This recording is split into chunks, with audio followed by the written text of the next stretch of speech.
So when I go to live now, how do you're live now? So yeah, it's about to go live. All right. And are you able to tag, like share to my page, or do I need to go to live and do a share? Yep, you'll have to do it. Okay. Okay. Let me see. Okay, so we are live. And while you're doing that, I'm going to put on some inspirational music for the people. Oh, I see. Okay. Yep. All right. Just mute me on your end. Yep. Okay, everybody, here's some music to set the tone for what we're going to be talking about today.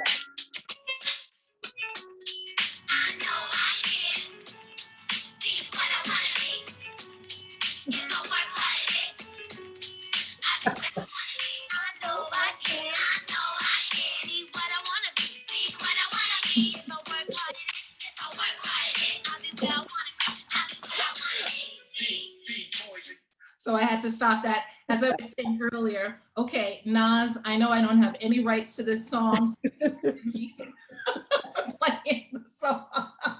But I love it. Every time I hear it, you know, part of me wishes that, you know, during graduation season where they always have all the inspirational music, this would have been my jam right here. For anybody who doesn't know me, I am an old school hip hop head, and anything that has an old school rhythm to it, I am just all about it. So thank you, Nas, for helping us to kind of tee that up as we talk about the gift of possibilities. So welcome, everyone. We are live on Facebook.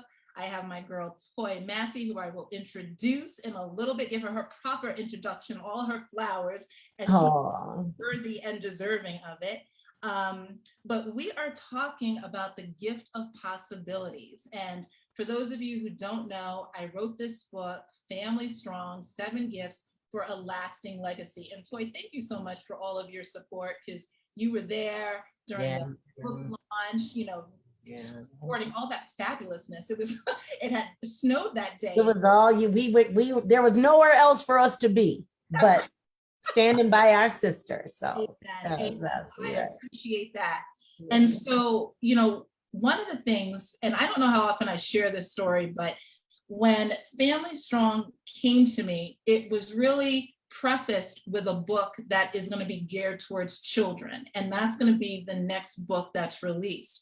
And the last gift that I talk about in Family Strong is the gift of possibilities. Mm-hmm. And you know how, you know, if you have more than one child or nieces or nephews, you're not supposed to pick your favorite one. But I will have to say, out of all of the gifts, the gift of possibilities is my favorite one for so many reasons, but mainly because I do believe that, as Whitney sang, children are our future. And, you know, we unfortunately have not always held them to the high esteem that I think that they are worthy of. And I know that you in particular get that.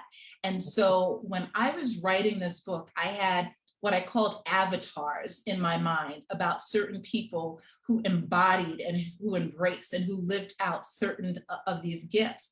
Mm-hmm. And I didn't share this with you, but when I talked about the gift of possibilities, you were one of the first people that came to mind, because yeah, it's like everything that you do, everything that you walk, that you say, your talk is all about how do we encourage, how do we inspire our young people. So this being September, I knew that I had to leapfrog over some of the other gifts that are mentioned in the book to talk about the gift of possibilities. And I knew that there was no other person that I wanted to bring on to share this conversation with me than my girl Toy. So thank you so much. Oh my God, those words are just, oh, I love you so much. You just go straight there. I just love you so much. And thank you for those words. It's truth. It's nothing but truth. And, you know, let me just talk for a minute about who this young woman is who's sitting in front of me here right now.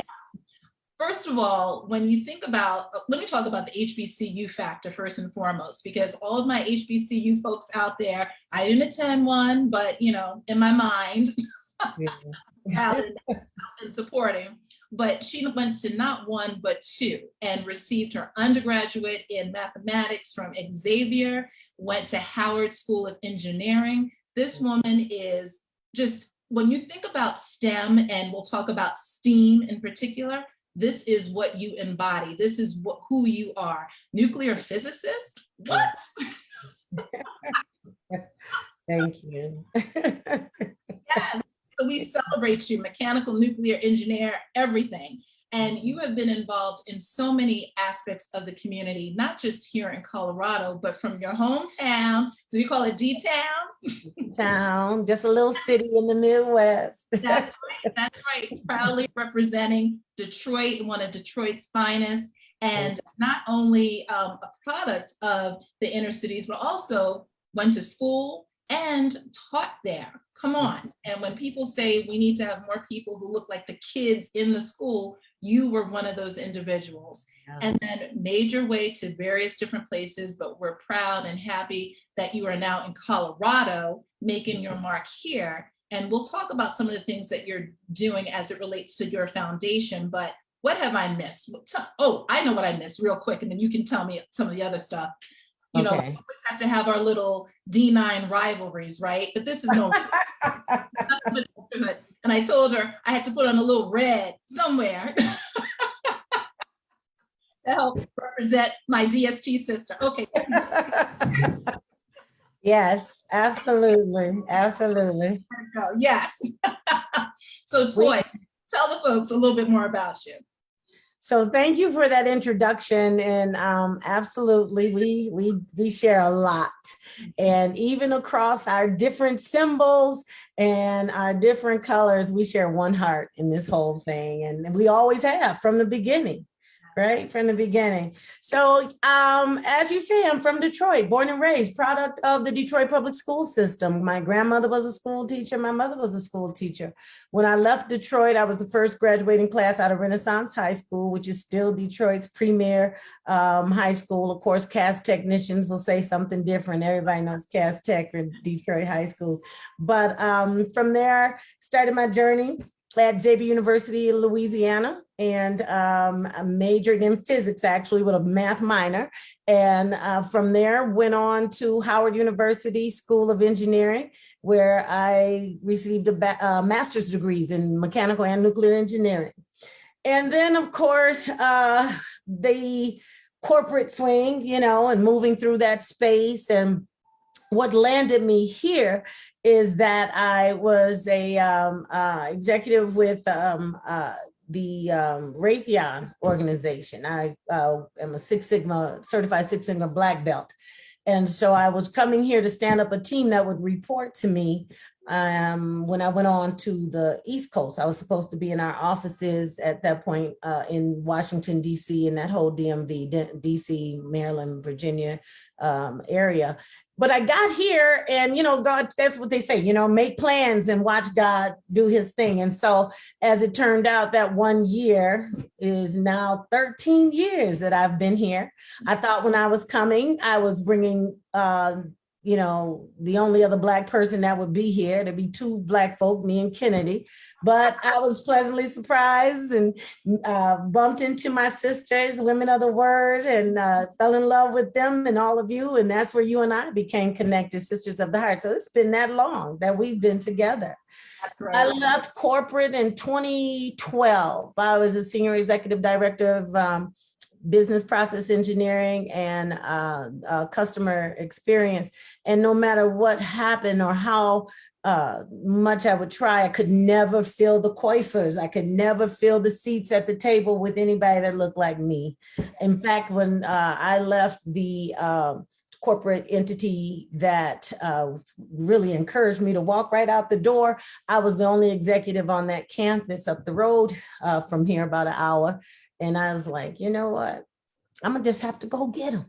Yeah. If I'm gonna get them, I'm gonna have to just go get them. And so the Jekyll Foundation was born, and JEKL, an acronym for the K is Kennedy, as you all know, and L is my niece Lauren, who just finished from Spelman 2 years ago in 2019.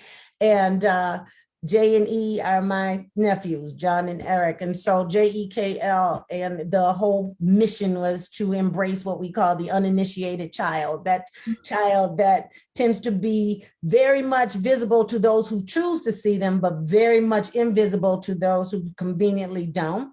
And so to embrace that child and change the face of technology forever. And so with the launching of the first program in 2014 with Colorado Girl Scouts, actually, we launched, and from there, since that time, either through our own programs or through partnerships, we have reached nearly 10,000 kids across multiple continents. We launched in partnership with Hope of Guinea, their STEM camp, and had our logo on the sides of the bus going through West Africa. That was just something. And last year, in partnership with African American Young Ladies Summit, we were able to send our gifts to Uganda, to a girls program there. And so, yes, that's where we are now. It has been, ups and downs and feasts and famines, but I think we're finally where we need to be in this place. We just recently prepared and deployed a pitch through the Women's Foundation of Colorado, the Women's Investment Giving Circle, if you will, and we won. And so now we're in this corporate space with investors, and we're getting ready to take this to a business model. We about to do it. And so I'm all excited about that as well. But yeah, that's me in a nutshell. And we have just scraped the surface, folks. As much as all that sounds, we are really just peeling back a little bit of this onion. But you know what? You mentioned something, and I'm just going to refer to something in the book. Each chapter starts off with a vignette, so to speak, and it's not necessarily based on a real person, but I think a lot of people can recognize them in the story. And so it says, as the mom of a high school senior, Leah has firsthand knowledge of the pressures experienced by her son and his friends. They have so many more choices available to them than she had at their age. And as a result, life can feel overwhelming for them at times. Her son, Corey, initially struggled academically in high school, but he finished strong in his last year. In spite of that, one of his teachers told Corey that he should reconsider his dream of becoming an architect. The teacher's words discouraged Corey, and he shared his concern with his parents. Leah wants to make sure that her kids know that they are not constrained by predetermined boundaries and that their futures are limitless. Talk to me about that, because I'm sure that's something you have seen more often than not in your travels. So when I think of Corey and his desire to be an architect, I think of how unfortunate it is that he didn't know about Paul Williams, the first African-American to be inducted into the the American Institute of Architects. Paul Williams, who you all see his homes. If you've been to the Beverly Hills Hotel, you've walked through the doors of his design. If you've flown into Los Angeles and you see that big, weird, looks like an outer space structure that's there on LAX's property, that's Paul Williams. He was African-American. He couldn't live in the houses that he designed and built. The stars did, your Frank Sinatras, your Lucille Balls, but that was a brother. And had he just known that, perhaps in spite of whatever anybody tried to plant, he could pull from that. Even if he didn't say it out loud, he could quietly be inspired by the evidence that was created and presented by the Paul Williams of the world. So many times our children are told these things. These are not even new conversations. Even now, as I listen to some of our own folk navigate this space about, you need to choose either you're going to go to college or you can go to a certificate program. And if you go to college, you're going to end up with all this debt. But if you go to this, certificate program, you can make money and you won't have this debt. And I'm just like, why do you believe that our children must decide either or? Why can't they do both? So many high schools have dual degree or dual curriculum programs in place. In fact, in the Denver metro area, we know for a fact that partnerships with the Community College of Denver and the Community College of Aurora afford our students that possibility. We also know that Black kids are not taking advantage of that. And it's not because they wouldn't, I think it's because they don't know and they don't find those advocates that would put this information out there for them. I am all for the certificate and the training programs, but I have to say, and I'm not going to bite my tongue, you can come into those positions with that credential only, and you can make the exact dollar amount that they told you at the time that, you know, the value of that certificate. What you won't do is run that company. What you won't do is move up that ladder with the same expediency as someone who is degreed. College doesn't say that you're brighter than anyone else. It just says that you disciplined and you willing to go the mile. And that's what it comes down to at the end. Are you willing to go the mile? And what is the evidence of your level of effort? And that's where that comes from. And so when our children, one of the things we have to do, there is really nothing that in this country or really across the world that our hands have not been involved in. The biggest crime is the unknowing, and the unknowing is nobody's fault but our own.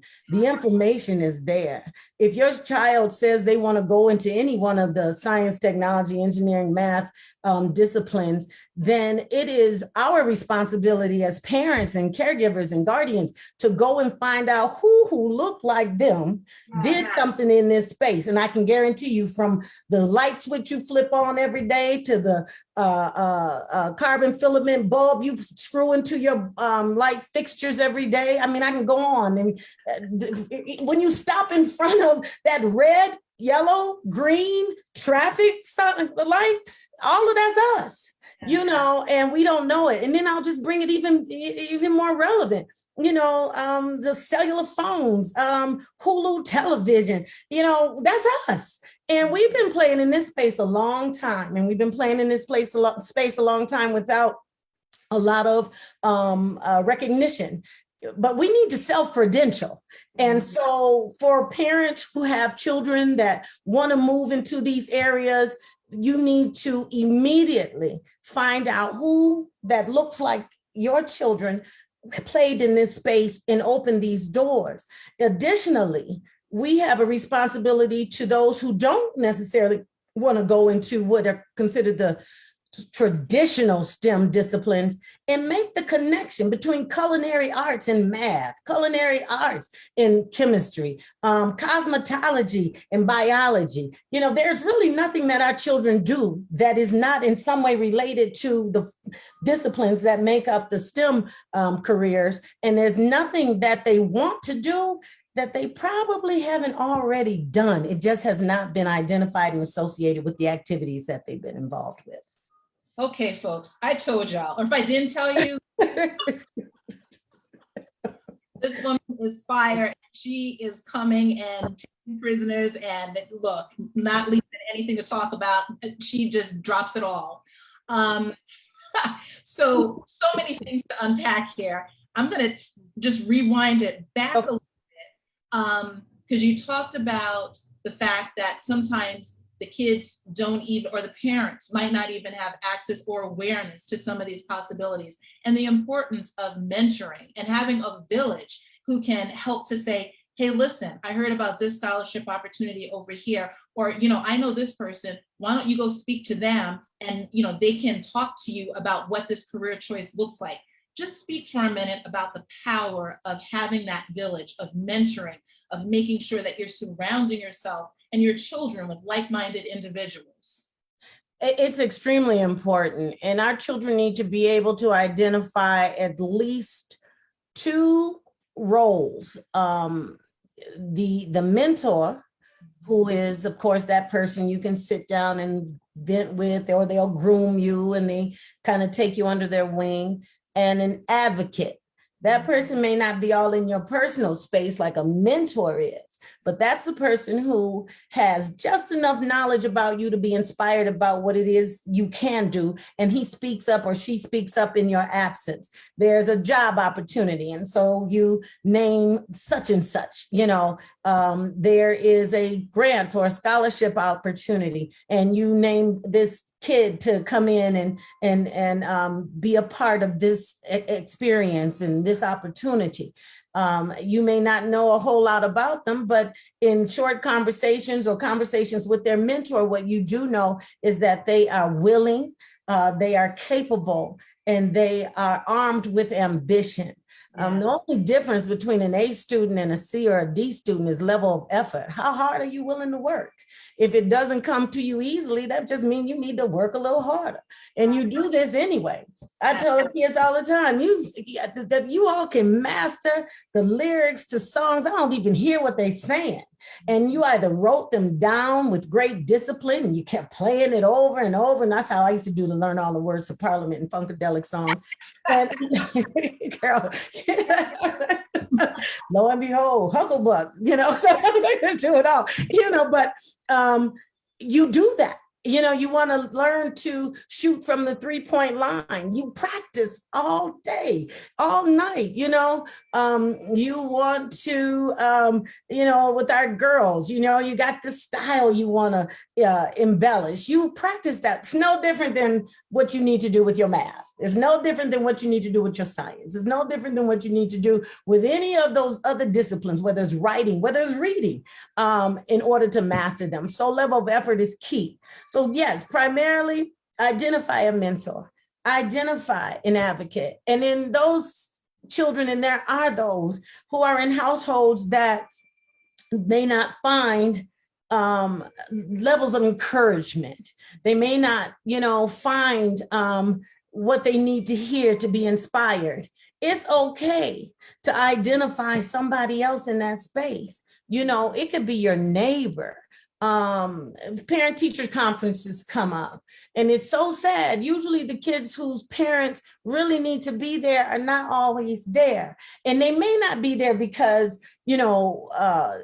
this was not a priority. It may be because they needed to work and they couldn't miss work. Well, that's when the village has to come in. That's when mother and father has to be able to call Miss Toy, Miss Michelle, and say, look, I know your day is long and your schedule is tight, but if you could just stop by and he's having problems in this class. If you could just show a face and let them know this child is loved, this child has support. And we have to step up and make that, I can't even tell you how many people probably got my name on their school, on the kids, emergency call list. I'm like, who? Wait, when? Yeah. Okay, what you need?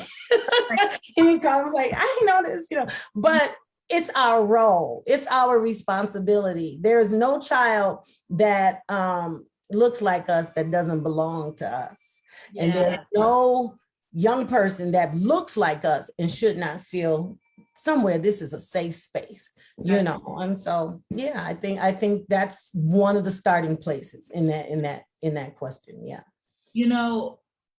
It's not lost on me that so many of us, when we talk about perhaps our home environments, and there have been some who have just had the blessing of having, people who could speak life into them. And as you mentioned, there may be others who for various reasons may not have that. But I'm curious for you and your family, because all of this comes from somewhere. Who was it who took life over you? So we're going to try to do this without falling apart. Yes, ma'am. But primarily for me, it was my mother. She was a young mother, married at 18 and first child, delivered at 19 and second child 11 months later, and then separated from my father when we were 7 and 8 years old.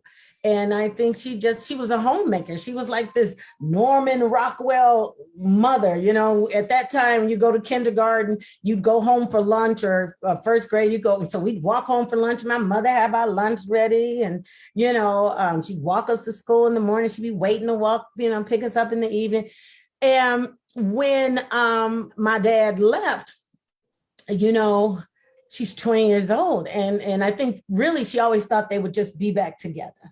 And there were a couple of times in that stint that 25 years of marriage, but 17 of them, they were apart, that I think she thought we would just be together. And so I think when she sat us down, because she had to go back to work, she was a stay-at-home mom, and she sat us down and she said, if our lives are going to be different, I have to go back to school.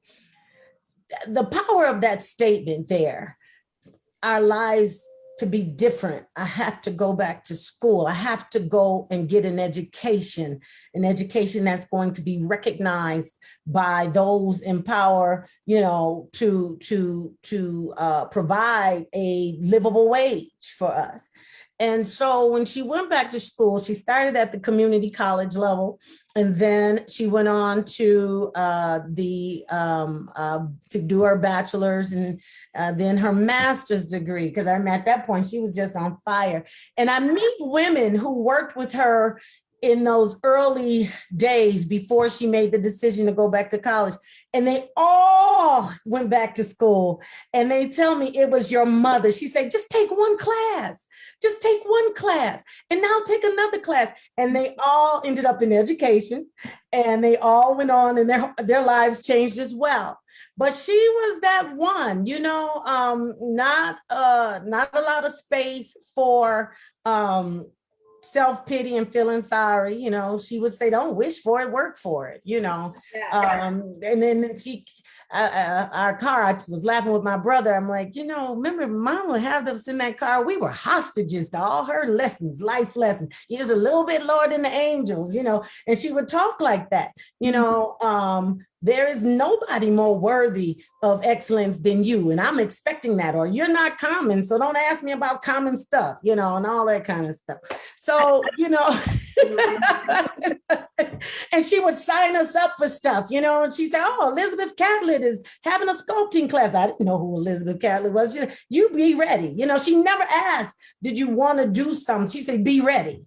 You know, on Wednesday, Gwendolyn Brooks, she's going to be at the main library doing poetry classes. Be ready. And I usually was oftentimes the young one in the room, you know, because she didn't think that my age was a constraint to this exposure and this type of awareness. And so I didn't know who these people were. I get to humanities classes in college, and there's this whole chapter on Elizabeth Catlett, this Black woman who creates these huge structures all over the world. And, you know, I'm at Xavier, so my classroom is full of kids that look like me. And I'm like, I know her. I did a sculpting class with her. You know, Black kids, you learn, you can't do that. Gwendolyn Brooks, you know, and all of that. And so my mother, when I left corporate, you know, I was at a great space with a great title and a great salary. I had just bought this house. And when I said, I'm not going back, my father, you know, he's like, what's wrong with this girl? And my brother, you know, practicing physician, he was like, you need to rethink that. My mother was like, you're supposed to do. There are people who need you. This is great. You can do this. You can do this. And that was who she was in my life, you know. No matter, I'd get really in those early days of putting this together, so frustrated. I'm like, well, maybe, I don't know, maybe I should just go back to work. She's like, you can always do that. That's easy, you know, because you got the credentials. You can always go back. But to do this, she said, those kids need to see you. Those girls need to see you.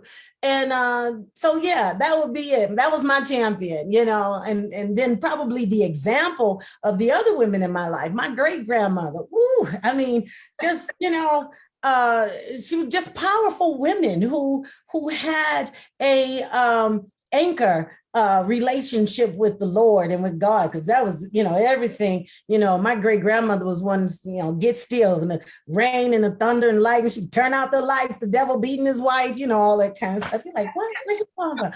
And so, what does that mean? You know, and but they were very ordered people. You know, you did things in order. You did things with excellence. You presented in excellence.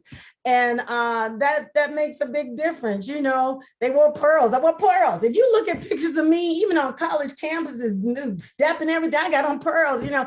And that was just it. And I look at Kennedy and she have on her little pearls. And I'm like, this girl, something else. She is really, so children learn what they live. So Yeah. what you see from me is what I lived. I learned what I lived. Yeah. And, knowing Kennedy, your baby girl, sophomore, where at? Sophomore.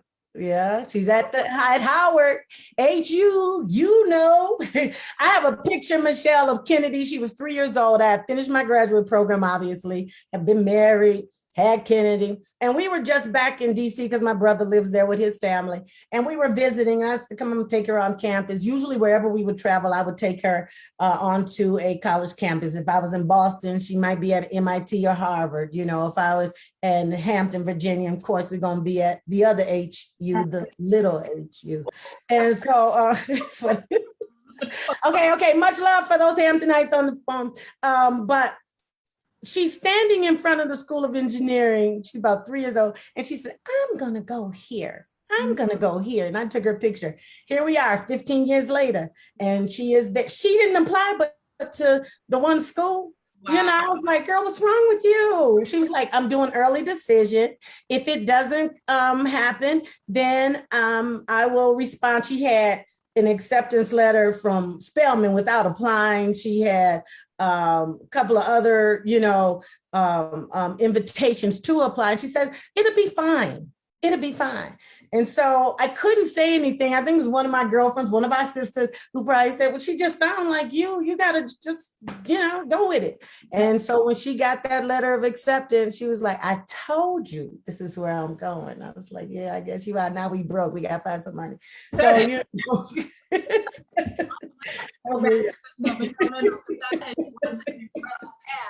And it's something, even though I already know the answer to it, but when I think about what your grandmother instilled in your mother and your mother instilled in you, and what would you say is the gift that you are instilling in Miss Kennedy right now? Oh, wow. The gift that I'm instilling, because she's made me know that I need to trust that what I have poured into her has been well received. Yeah. And let her handle, I told you, her bit of business. So I've been calling her Bob. Okay, bit of business. All right, go ahead, handle your bit of business. But every other, you got, Mommy, could you put this in my account? Yeah.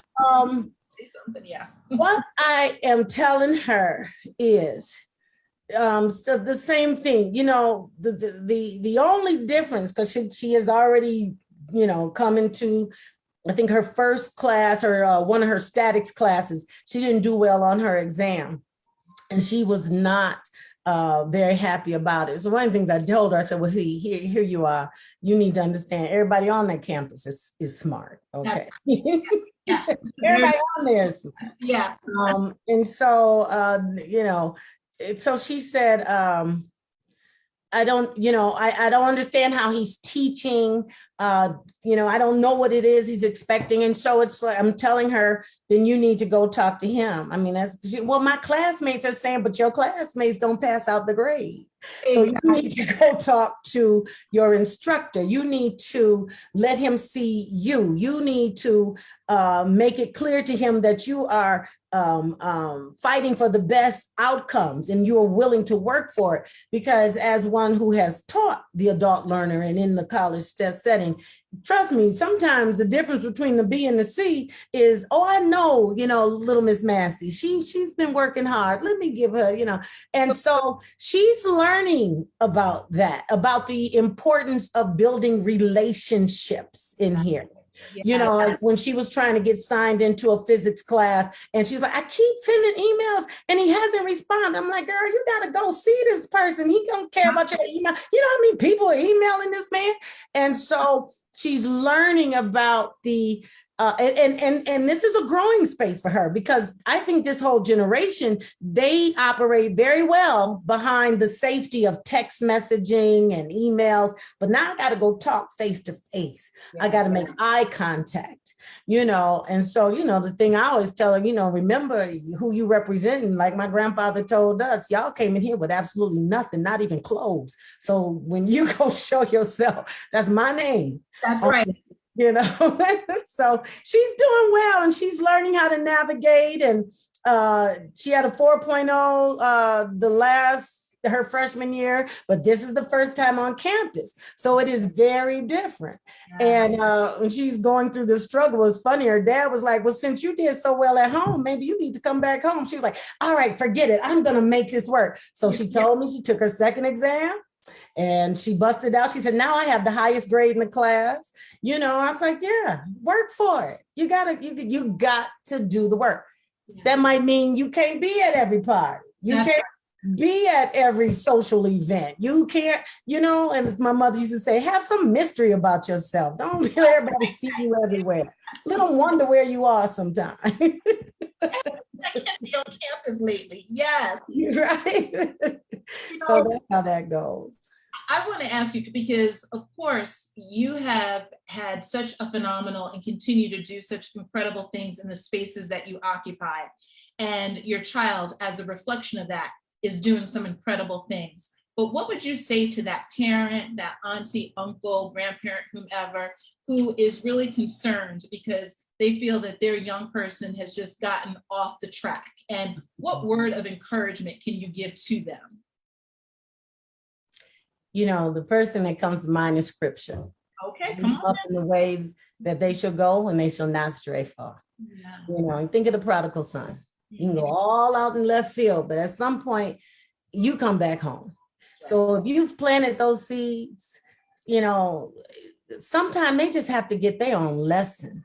Yeah. Sometimes there's nothing you can do but allow them to get their own lesson. And that's a heartbreaking position to be in, to watch your child, you know, faltering and not doing what you know they're capable of doing because they've made a decision, and it may in your view and lens not be the best one, but sometimes they just got to get their own lesson. My mother used to tell us, my brother and I, you don't have to put your hand in the fire to know it burns. And, you know, I told you we used to be hostage in the car, that she'd just be getting all these, you know, these lessons, and they don't even come to fruition. You don't really grasp them until you start going through the fire. Yeah. And you're like, now I done seen 6 other people do this and it didn't work out. And why would I even do this same thing? And, you know, so with those parents, I think you gotta give yourself some grace. Yeah. You gave them probably at least 2 things: roots and wings. Roots that anchored them. They know where home is. They can find their way back if need be, and wings so that they can fly.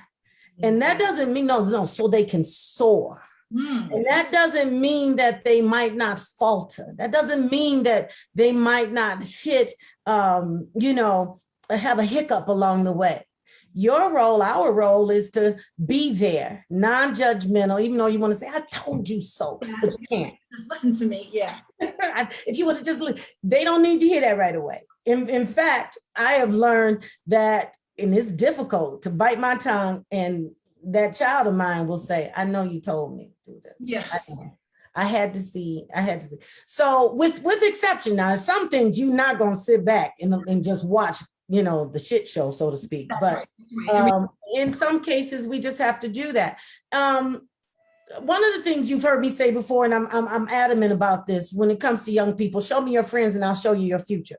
Yeah. So if you're running with a crowd that doesn't think like you, if you're running with a crowd that is outside the value system that you have been raised with, and what you know is expected of you, you're not going to change them many times before you have maybe yourself been changed. You don't need to be the savior. Somebody's already taken that role for us. So understanding, show me your friends, show me your future is critical, and everybody can't go. Yes. Everybody can't go. There will be those that you will have to separate ourselves from. And we can do it without announcement. And even now, I think Kennedy is seeing that in college. You know, she's like, okay, so there's a different schedule, a calendar between those who are in her major and those who are maybe majoring in something that's not as technical.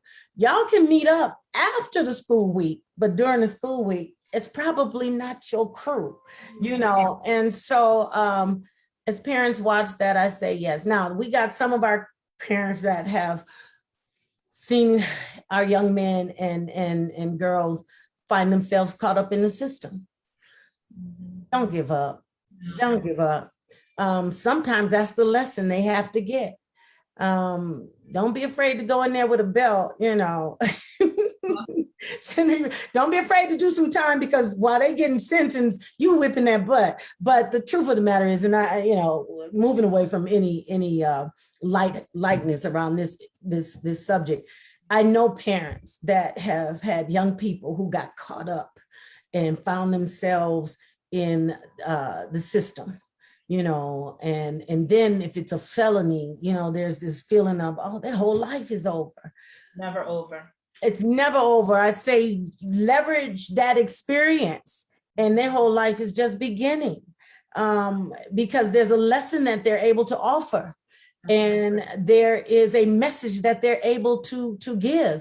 And if you're not careful, they end up writing a slew of books and on the speaking circuit, telling a story. Look at what has happened with the exonerated 5, with the Central Park 5. That's exactly what's happening today. And so there is redemption, you know, when you got caught up and you got off, but you know, find yourself in a position of remorse and repentance. And there's always a covering. That's right. It's always been there, but it don't come unless you ask him. And so, you know, don't get me to start preaching in here, but that is the truth. Yeah. But that is, so that's what I say for parents that, you know, find that. Yeah. Stand by. Yes. Yeah. Yes. Stand by, because I suspect that for a number of people, and even if the child is not involved in the system, but maybe they went left, you thought they were going to go right. And, you know, I write about not only the power of our words, because that's important, but I say a young person's belief in themselves and what they're able to accomplish is rooted, as you talked about, in what happens in the home. Did the child hear affirming words and receive unconditional love? Were their opinions and ideas about their lives heard and respected?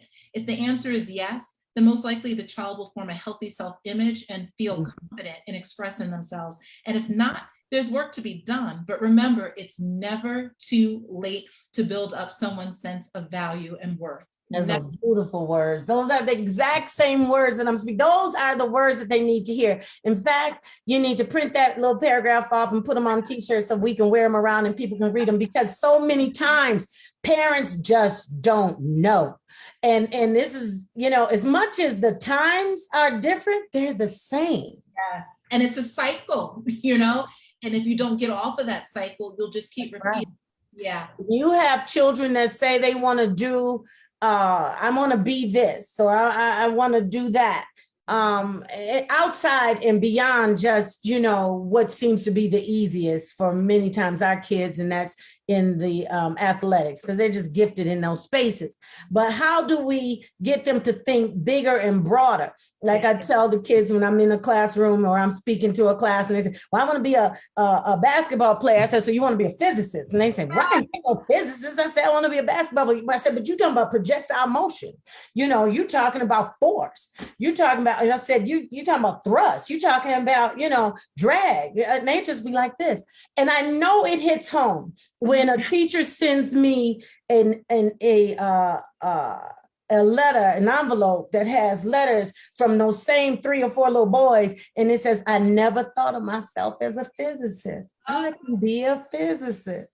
I'm like, that's what you're doing. So we do have a role to play in how we support their dream, but broaden it for them. Because reality is, with respect to the professional sports world, the odds are not necessarily in their favor. So without squashing the dream, listen, you can be in the NFL, but guess what? You could be the attorney. You know, guess what? Your job will last longer than them on on the field, or you can be the physical therapist, or you can be the psychiatrist or the psychologist, or, you can be the owner. Yes. So we have to be able to allow our kids to dream and then breathe into them the audacity to dream further, to just a big, audacious, crazy dream, and tell them you only want to run with people that fall in line with your crazy dreams, So that's where we are. Yes, I love that paragraph. Yes, that's powerful. I remember hearing that story, not a basketball player. I mean, be a basketball player, but you are a physicist. So people, this is gold. And I'm just going to end with this one quote that really has always resonated with me, that children are things to be, they're not things to be molded, but they are people to be unfolded, because there is so much, right?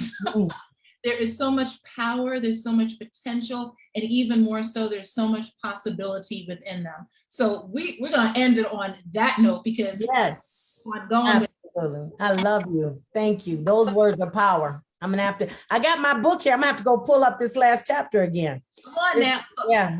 So, folks, first and foremost, where they can find you, how we can support the foundation, because you are doing some great things. 10,000 computers to different countries. Come on, tell folks. You know how we do. So you can find me the easiest way, Toy Massey at jekyllfoundation.org or toymassey at gmail.com. Coming up in October, we're partnering with the Bank of America. And so if you see an opportunity on our Saturday pop-ups to engage with the cybersecurity activities, please, it's free. It will be free to you. You will be able to reach out, talk, and touch me firsthand. I am looking for a team of young people and adults to beta test these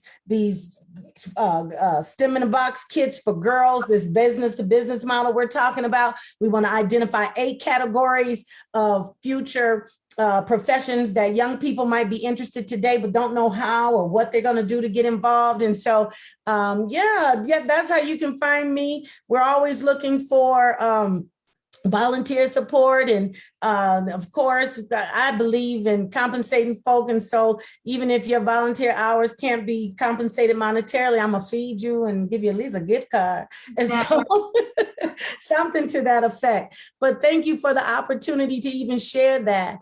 I look forward to just working with you in making this happen. One of the things we're doing is this 2-generational model. So as we give these STEM in a Box kits to our young people, we're making available to their parents the opportunity for workforce development and training in the tech fields. Get in touch with me about that. We can make that happen at no cost to you. Our offices are at the Tramway Nonprofit Center at 3532 North Franklin, and we waiting for you. So there we are. Yes. We need a light on for you. Yes. I love you so much. I'm so proud of you. Everything you do, you deserve. Everything good. What I ask God for is to just bless you with increase. Amen. Increasing, the prayer of Jabez, just increase, increase, increase. Thank you for just thinking that I was worthy to hang out with you in this space. Now we have our own, and I got a whole thing in the refrigerator for you. Remember that. But we do our thing. And this is just nice to be able to do it in public, so to speak. Well, the honor and the privilege is mine, because you are just an amazing woman. Everything you touch turns to gold. And I'm just thrilled to call you friend, call you my sister. And I'm excited for all that God is doing in your world and in your life. So you have several people who said hi to you, and you can check that out. Yes. Okay. Oh my goodness. All right. Well, thank you. Absolutely. Check out the Jekyll Foundation and support Toy in all of her work. Check out FamilyStrongLegacy.com to order your copy of the book. And we'll be back next month with another guest. But thank you so much. And let's keep it going. The children are our future, and we need to support them in everything that they do. Yes. Thank you so much. Talk to you soon. Okay. All right. Bye-bye. So let's see. All right. Do I leave and just shut down now, or what do we do? Well, hold on.